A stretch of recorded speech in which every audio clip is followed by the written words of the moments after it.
Hello and welcome to the Legal Skeptic. I am your host, the Legal Skeptic, and I'm coming to you from my own private little bar. As you can see, the black horse. So this is my own version of Skeptics in the Pub. Now, I'm going to talk to you today about a few issues. The first one I want to get off my chest is, what exactly does the numbering system for my episodes mean? And the answer to that is actually quite simple. The numbering system for the episodes is season and episode. I'm going to be doing 6-month seasons, so in July, season number 2 will start, and that will run through the end of the year. I had promised you all that I would discuss, or that you would actually see me overdose on a homeopathic remedy in this episode, and I'm going to disappoint you. I'm actually going to postpone that to the next one. It turns out that the time it takes to actually mix something to the 63rd C is, well, actually in this case 30C, because that's what I'm going to do, is a pain, and takes quite a while, and I need to find a way to compress the video so that you can see it all, or else I'm going to have to do a fade and edit and cut and all that fun stuff and show you the beginnings of the mixture and then show you the end of the mixture before I overdose and cut out some of the middle so that it doesn't take up 20 hours worth of YouTube video, because I can't upload that much. Unfortunately, I didn't get in early enough to get the benefit of an unlimited upload capacity. But today, and in other episodes, I'm going to talk about a legal issue too, because this is the Legal Skeptic channel. So if you see me reaching down, by the way, I'm petting my cat so he doesn't meow. I love him to death, but he meows very loudly. So one of the things I'm going to talk about today is a subject that's very near and dear to my own heart. And it's a recent subject that's been in the news, and you probably heard about it. It's the 11-year-old kid at, I believe it was JFK, and if I'm wrong about the age in the airport, I'm going to post that over here in the comment section, the correction. Excuse me. Who communicated on the air traffic control channel.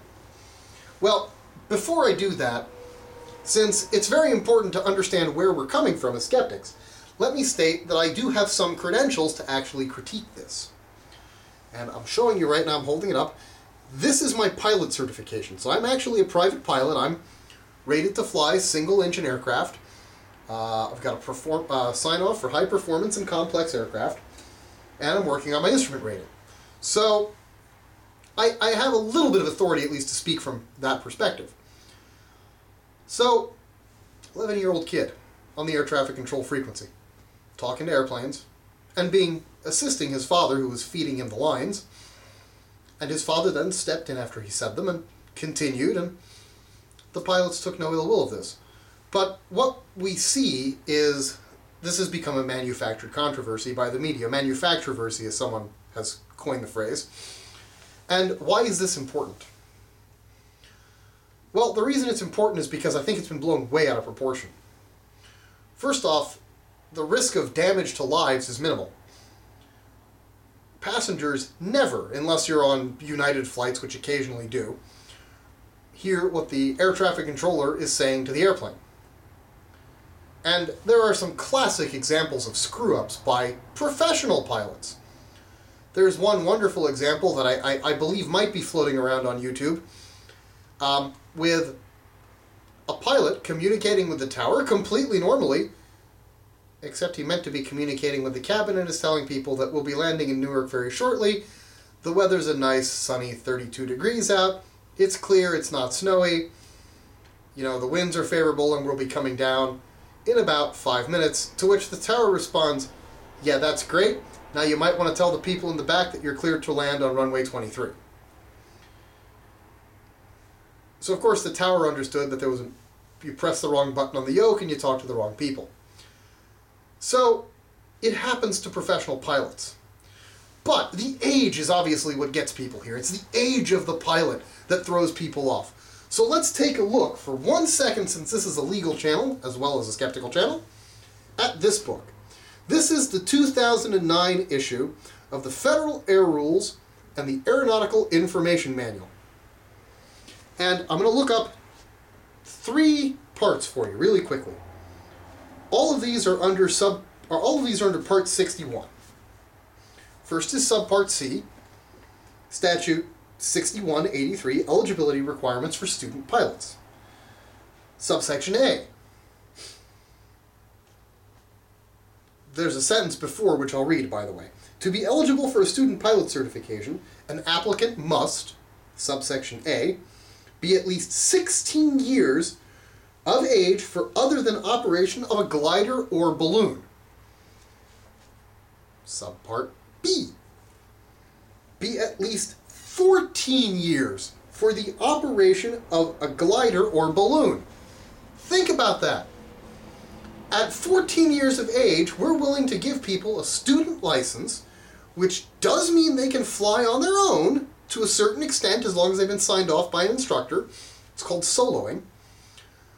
We're giving 14-year-olds permission to fly around in unpowered aircraft.